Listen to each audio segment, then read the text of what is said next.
The show starts in 3, 2, 1, go. Good morning, CaneSport. It's March 6th, 2025. I'm Gary Ferman, the publisher of CaneSport.com, joined this morning by our managing editor, Matt Shodell, as we discuss the news of the day. Multifaceted on the football and basketball front.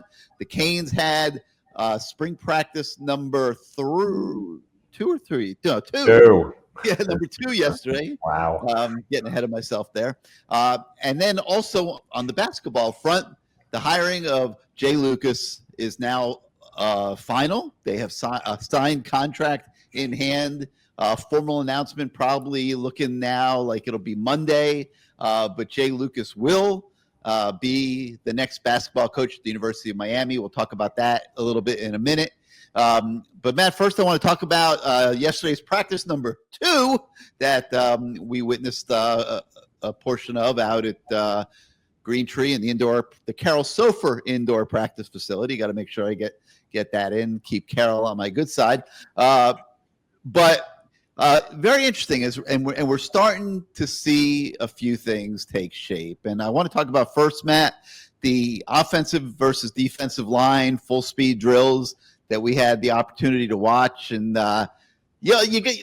listen, the foundation of a football team is the bigs. Okay, in Miami, with Carson Beck's great, JoJo Trader's great, Jordan Lyle's great, but the offensive and defensive lines are where the season will ultimately probably get shaped. And so it was great to see some of these young guys get a shot to take reps against some of the vets and just see how they held up. And I'll tell you a couple things that jumped out at me was, Ryan Rodriguez at that left guard position.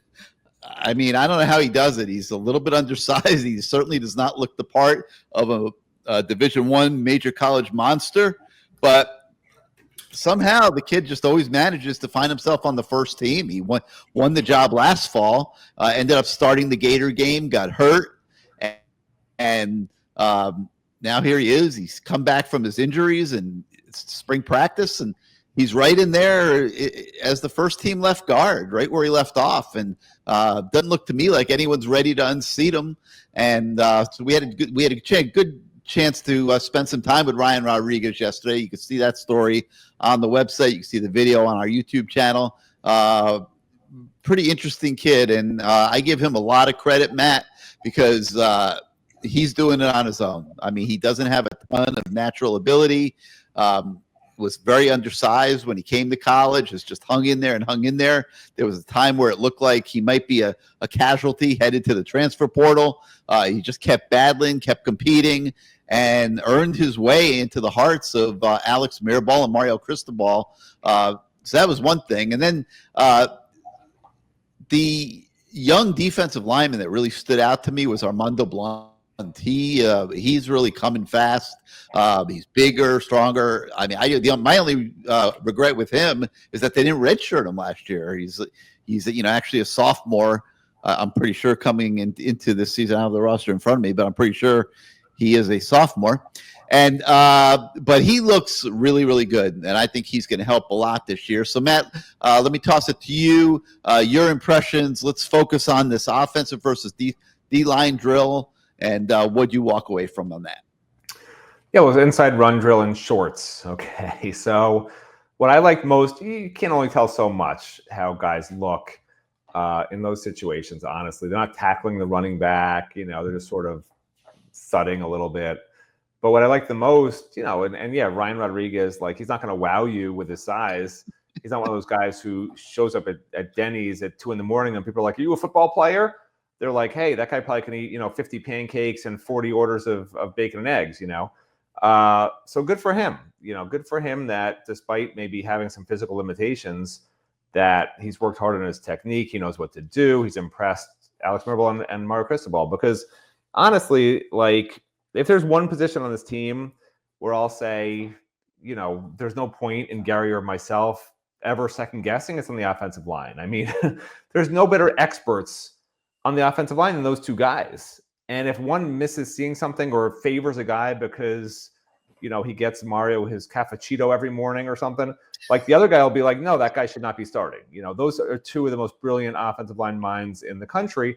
So if Ryan Rodriguez is the starter over Matthew McCoy, which I think will happen, he's earned it. And maybe Matthew McCoy is also a little bit inconsistent, which is a fact. But this offensive line I think can be really, in the immortal words of Stephen Wagner, I can think it can be really, really, really, really good. And we're gonna have to wait and see. Obviously, when the pads go on, we'll have a better sense, because when they're going up against Akeem Messidor, who is very happy to be at end, he made it very clear yesterday that he has no interest in playing tackle except in pass rushing situations. You blame him? Wasted a year after he got put there last year unhappily. And then Ruben Bain, who wants to stay at end. That's two really big physical run-stopping ends who also have the speed and quickness to get in the backfield to make plays. Like that's what you want. That's the Philadelphia Eagles defensive secret, right? Guys that are disruptive in the backfield that aren't pass rushers, they can do everything. They can get in the backfield and take down your quarterback. They can set the edge. They can set up your defensive tackles for success because they're demanding double teams. That's what these two guys do. And now it's on Corey Heatherman because, Lance Guidry, let's face it, did not use either of those guys to their potential. I mean, Akeem Messidor was playing out of position in his own mind for most of the season. And more than in his own mind. He was out of position. Yeah, in his own mind. And you saw that the results don't match up. Mentality is something that great coaches do take into account. Certain players go into the tank. Certain players aren't mentally strong enough. In basketball, remember Larrañaga was harping on Matthew Cleveland being mentally soft. The second Larrañaga left the team, Matthew Cleveland was scoring 25 to 30 points every single game. They turned him loose. It was in his head, And it's not just Matthew Cleveland. Like, players are not just machines. I know coaches want them to be machines. You plug in the part and they do what they're supposed to, but that's not how it works. And the best coaches realize that. So I'm glad to see that Messidor is going to be at end, because that's where he wants to be, and he's a really good player when he wants to be where he wants to be, so to speak. And yeah, Armando Blunt looks great, but again, let's wait for the pads to go on. I'm not proclaiming anyone an All-American yet, okay? And then anyway, so inside run drill, what I was getting to, what I was most excited about wasn't, physicality or whatever. Like, they're not in pads, okay? There's only so much you can see. What I was excited about was the intensity, because this is the way they've set up practice, okay? We're watching it. They're not just doing one drill at a time, right? For people that have played football, they understand this. There's different stations all over the field, and they'll rotate around. And in this particular period, there was inside run going on one side of the field. There was players out in the outdoor area. And there was another drill inside, which was the receivers versus DBs one-on-one. So as reporters, we have to sort of choose sometimes what we're watching.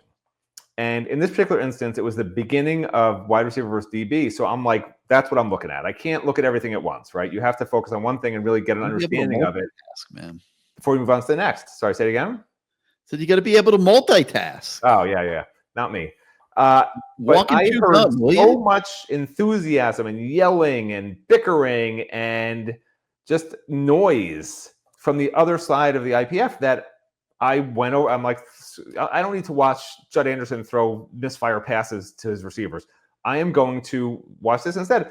And I mean, it was chippy. It was intense. It was like old school. Like, remember those old school practices, Gary, where like there was just like skirmishes every other play? Like, that was what I've been wanting to see so much. Guys that care, guys that don't want to get beat. And when they get beat, they get pissed, man. And like Bobby Pruitt was taking the charge, the lead on defense for that. And there were some guys on offense on the line that were just like getting in people's faces and talking trash to them on the defense. Like, it was fun to watch. There were a few fights. And that brings it, when I was to say that, and that brings out the best in both sides. That brings out the best in both sides, because when you're passionate and you're loving what you do and you're fighting for your teammates on offense or on defense, and you make it personal, the guy across from you is the enemy, that makes good practice habits. That is what you carry over to games, right? Players have said in the past to me that like they picture their most hated person in the world and they put that face inside the helmet of the guy they're going against in games. Sometimes you got to do that in practice too, because you have to prepare to be great in games. Remember in the old days, and not that long ago also, players say practice is harder than the games. That's how it should be for the great Miami teams. And it's starting to look like that in the inside run drill finally. That was the most passion and just pure exertion at an early point in practice that I can remember seeing in the last 20 years in a practice. I mean, honestly, like I haven't seen that amount of passion and fire and anger in practice in 20 years. Like, and that's not a joke. And that's the best thing I took away from it. Not Armando Blunt looked good and Ryan Rodriguez might be a good left guard. Like, that's the culture. That's what you need to see. And it's finally showing up. Well, I saw a lot of what you saw, but I'm not just poo-pooing it like you are because they were in shorts. I mean, it was physical, like you just said. Like, you kind of contradicted yourself. I mean, it was really physical out there with these guys, and they were competing, and I loved every minute of it. I think there's a lot of development that needs to take place, really in both those spots. I'm not anointing anything on the offensive line. You got a new center coming in. You got to work Ryan Rodriguez back in. You don't know yet, is he good enough to hold up the whole year? So there's some issues there, and depth is an absolute question mark on the offensive line, and they have to develop that too. So I'm not anointing anything. I mean, I hate to sound harsh, but we've been through too much, collectively as a fan base, to anoint anything before it happens. I mean, look at what happened last year. I mean, you got the quarterback that's might be the number one pick in the draft, and they still managed to mess it up in a couple of those games, and that's what it's all about. It's about performance and just getting it done with no excuses. And but I felt there was a good step here that you're in the second spring practice and the bigs are going at each other, and that can only mean good things to me as the team moves forward. All right, Matt mentioned the receiver defensive back drills as well. And there's always a lot of that every practice. So, we get to watch these guys a lot. And, some of these young kids in the receiving corps are really jumping out at me. Malachi Toney continues to do really, really well. I'm seeing improvement from Nye Carr. He's doing well. I love the freshman Joshua Moore. He's looking really, really good to me as a thick, big receiver that's going to be able to do some things this year.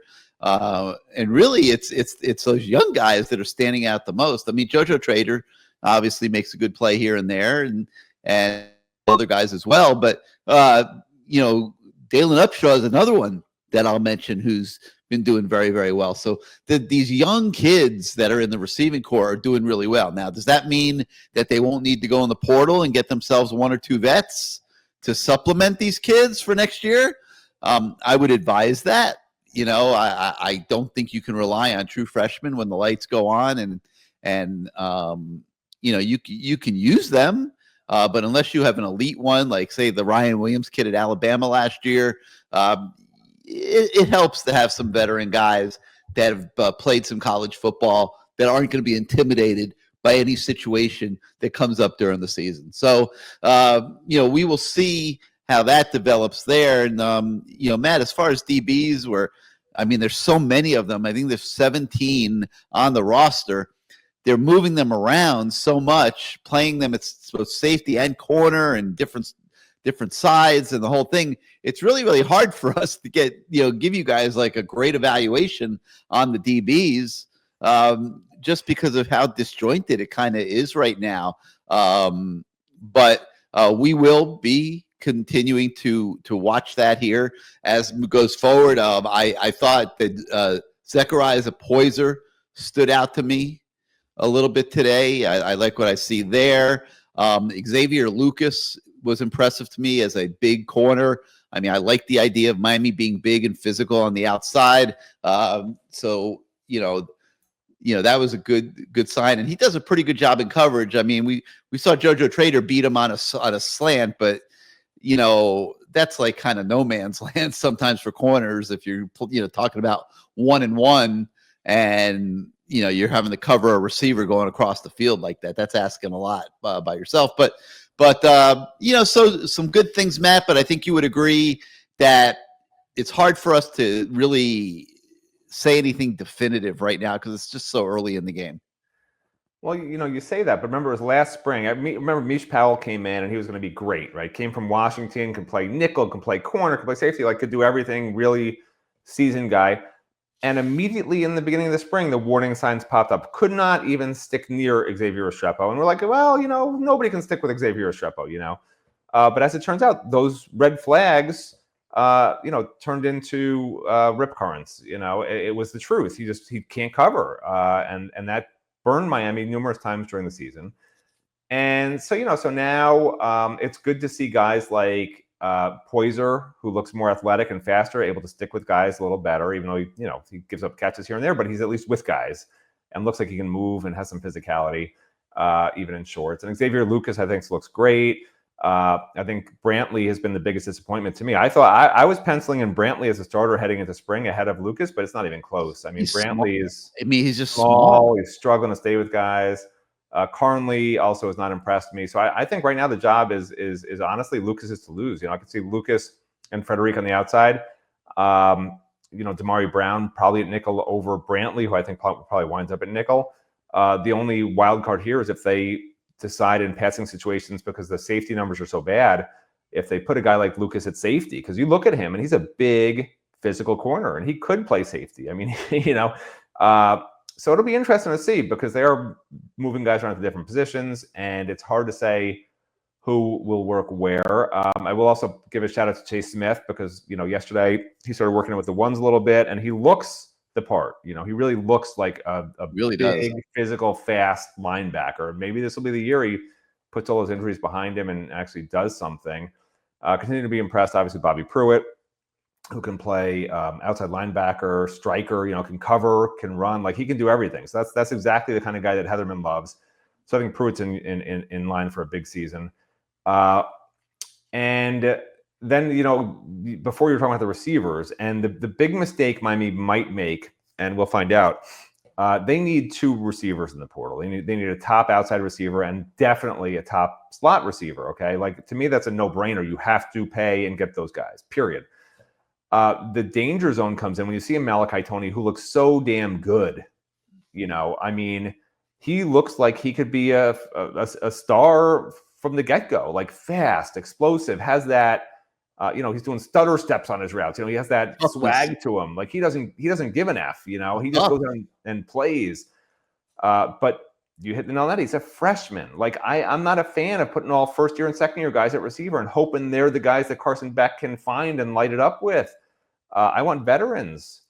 And so, you point to JoJo, who I think will have a great year, but again, he's in year 2. And you point to Nikar, who's made some good plays, but again, he's in year 2. And you just, and more year 1. Like, these are all guys that it's hard to rely on them. And I just feel a lot better if let them compete in the fall with some veterans who have done it and proven it. Can't believe it. Matt Shodell championing the transfer portal.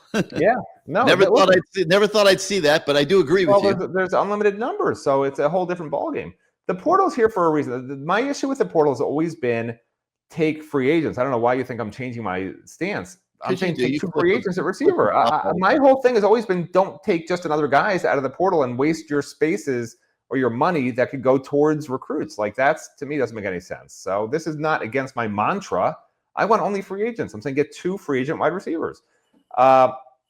So anyway, that sort of wraps up where I'm at with that. All right, so a ton of spring practice coverage on the website right now. We had an extensive conversation with Corey Heatherman. You can see that story on the website. Matt mentioned Mesidor. We spoke with him. That's on the website. We also spoke with James Brockermeyer, the new center, who's adjusting very quickly here at Miami, and you can check that out on the website as well. A continuation of a lot of recruits streaming through the Miami football headquarters, and we've got stories on several of them. You can check out our story on Jacksonville Mandarin 4-star cornerback Brody Jennings, and he had a relationship with Miami secondary coach Will Harris from his time when Harris was at Florida, and now with Harris here at Miami, the Canes are very much in the mix for Brody Jennings. So you can check out what he's saying. Naples First Baptist Academy quarterback Brady Quinn, who's a 2028 prospect, made his way through Coral Gables Wednesday, and we caught up with him after the visit to see what's on his mind. So you can check that out. And then we also spoke to Miami commit. He's a 4-star wide receiver from Plantation American Heritage, Amari Stevens. He was at practice Monday and Wednesday of this week, and we spoke to him and got his impressions on all of that as well. And then for you baseball fans, we have an update on the Villanova game. So you guys can check that out if you want. And now I want to shift gears to the big basketball news. We've been talking about it for a couple of weeks, and the decision to give Jay Lucas the men's basketball coaching decision. And, Matt, I alternate between being concerned about this hire and being excited about this hire. And I'll tell you why. I'm concerned because Jay Lucas has never been a head coach. And, I know he's been recruiting for Kentucky and Duke. That means he's been recruiting a lot of the top players in the country. That means hopefully some of those top players are going to be in the transfer portal here in a couple of weeks, and he's going to be able to talk them into coming and being on his first team at Miami. And in a perfect world, the basketball program loads up on about a dozen of these guys, comes out next year, and is competitive in the ACC. Okay, that's the dream scenario. What if it doesn't play out like that? Now you have a coach who hasn't really had to do it on his own. Big difference being an assistant at Duke and Kentucky and now running your own program. Huge difference. And if he's not able to get those high-level players coming out of the gate year one and they struggle around next year and don't have a very good team for the third straight year, man, that's not a good thing, and that's not a place for a young coach who's never done it. And so that's my concern about the hire. What I like about the hire is it's not cookie cutter. Like, they could have gone out and freaking waited it out and looked for a mid-major guy that's, kind of on the cusp of proving himself. And, maybe he did it at a mid-major, and now it's time for his shot at this level. And they could have waited for those type of candidates, and they would have been there without question. Miami is one of the most appealing coaching jobs in the country right now. Don't believe it if anybody says otherwise. It's a program that went to the Final Four a couple of years ago under Jim Larinaga. It's been proven that they could be a top-tier ACC team on a regular basis. And now it's up to the new coach to continue that and build upon it. And so the thing that I like is that they didn't go cookie cutter. Like, they definitely, like I said, could have gotten one of those guys. They didn't choose to do that. Jay Lucas came to them and really went after the job through an intermediary, and they became enchanted with him, and they came to a decision that he was their candidate of focus, and they've been negotiating for the last few weeks, and yesterday they finally came to a final deal, and a contract was signed, and they're going to looks like they're going to let the season finish this weekend. Last game is Saturday, and then probably Monday they will have a press conference with Jay Lucas, and he will hit the ground running as Miami's new basketball coach. So, Matt, I don't know if you agree with me on this, but I see this from two different perspectives, depending on which hat I want to put on at any given moment. The worrywart for the program, which is, had a couple bad years in a row, and since the Final Four, and needs to get it back together. And the guy that likes the daring nature of this hire. Where do you stand? I don't know. It's like, it's like that dude who keeps talking about buying Greenland. It's like, you don't know which way it's going to go. You need so many natural resources to make it work. It's just, there's a lot of unknowns with this hire, and I don't love unknowns. The stock market doesn't like unknowns with tariffs, right? I don't like this any more than that, because we don't know right now how much money they're going to be putting into his NIL, because the athletic department has one giant bucket of money. And, every $1 million that goes to basketball could be going to football. I don't know what fans would rather have. I mean, you could have both hypothetically, be really, really good, but I don't know how that's going to work. I think they're committed to both. I really do. I know, but right now the basketball team needs so much money. A lot of money. Like you can't just take 2 or 3 players. Like you need 7 to 8 high quality players that are going to cost a lot. Basketball players cost more than football players, and there's a reason for it, because you only need a few of them that are really good to make a really good team. In football, you need, 30 guys. In basketball, you need 3 or 4 major difference makers, and then you can have a really good team. So, the other issue is this. I would have liked this hire a lot more 5 or 10 years ago than I do now, merely because of the system. The system, the way it is now, is anytime you hire an assistant coach from any school, no matter how great that assistant coach is, the players on that team are not released to follow him. If Miami wanted to wait, for instance, a month, 2 months, like you said, and do their due diligence and see if there's any great head coaches that come available that are already head coaches elsewhere after the season ends, which is normally what programs do, right? You start searching after a season ends. If you grab a top head coach from some other program, which is what top programs do, some of them, many of them, that head coach, all of his players at the school he was previously coaching are released into the portal for an amount of time. He can bring all of them. If they want to be. If they want to be, right. Yeah. He can bring a team with him. So if you have the money and the wherewithal in the current system and you want to be great, the system, the way you work the system is you hire a top head coach at a top program who has a bunch of young players who are really good. You pay him the money he wants to come here, and those players are going to come with him. They know him, they know his system, and now you are their team. Now you are North Carolina. Now you are Florida. Now you're, name the school. Obviously, these coaches aren't leaving, but you know what I'm saying? Like, that's the way to quickly become a great program. The way to slowly become a great program is to hire Jay Lucas, who maybe, the rumor is the Boozer twins, but are the Boozer twins going to want to come here if Jay Lucas doesn't have 5 to 7 other real studs on the team that will make those Boozer twins better, right? The Boozer twins may want to come here because they love Jay Lucas, and apparently, Coach Moran from Columbus might be on the staff, who is the Columbus coach for the Boozer twins. But keep in mind, Coach Moran, he tried to get a job with Larinaga's staff, and Larinaga would never hire him. He wasn't good enough for Larinaga. And now he's good enough. So, there's a disconnect. You don't know how it's going to play out, which is why I mentioned Greenland. Like, it's just like anything else in the world that we have no idea. They didn't do a hire here where it's like, we know. This is not something that's controllable. You're not bringing in Tony Bennett. Right. This is not something that's controllable to the point where you say, oh, this is going to work because X, Y, and Z. This is like the Panama Canal level. Like, what will happen? Will we wind up owning the Panama Canal or not? Like, I don't know. Nobody knows. Doesn't seem likely, but it's possible. Like, that's what this looks like to me, because it's just like they're sort of going a cheaper route with the hire, right? Because it costs a fortune to hire an established head coach. And maybe some of that money will go to the portal guys to help rebuild the program.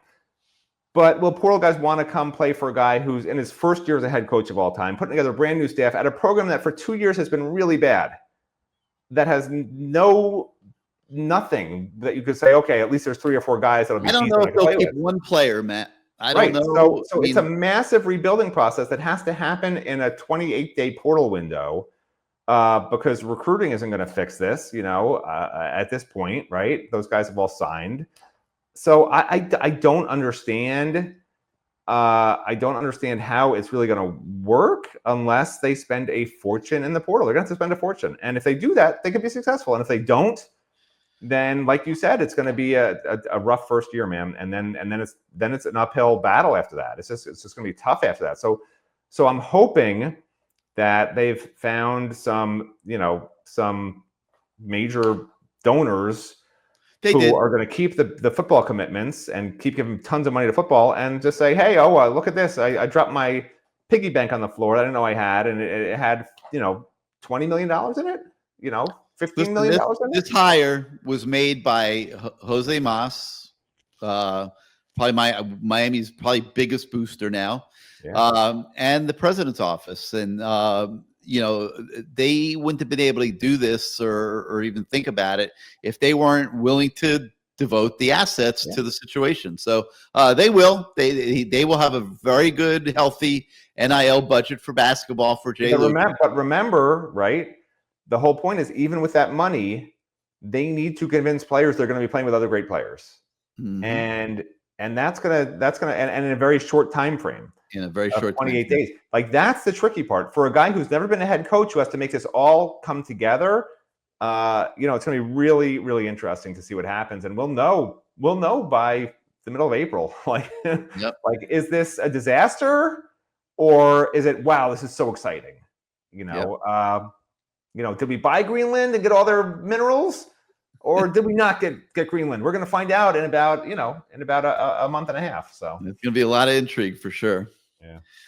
All right. Well, that's going to do it for today for Good Morning CaneSport. We thank you so much for starting out your day with us, and hope you will stay with us for the rest of today and moving forward by becoming a subscriber at CaneSport.com. If you're not yet on our site, if you're not yet a member, please, please, please head on over, get yourself a subscription. Your subscriptions are what allow our entire team of journalists do what we do every single day to make you guys the most informed fan base in the world. And, again, it's not possible without you. So please head on over to CaneSport.com, get yourself a subscription if you're not yet a subscriber. And no practice today. The team will be back out tomorrow, so we will have coverage of that. And then they will take a week off for spring break. It's really bizarre. I don't know if I like this format very much, with 3 practices, then a week off, and then 12 practices. I'd like to see it all in one stretch, even if they had to start after spring practice. But this is the way they've done it for several years here at Miami, and so Mario must like it because he embraced it. And but anyway, so there will be practice again Friday, and we'll be giving you guys coverage on that. In the meantime, thanks again for joining us this morning, and we'll see you next time, everybody.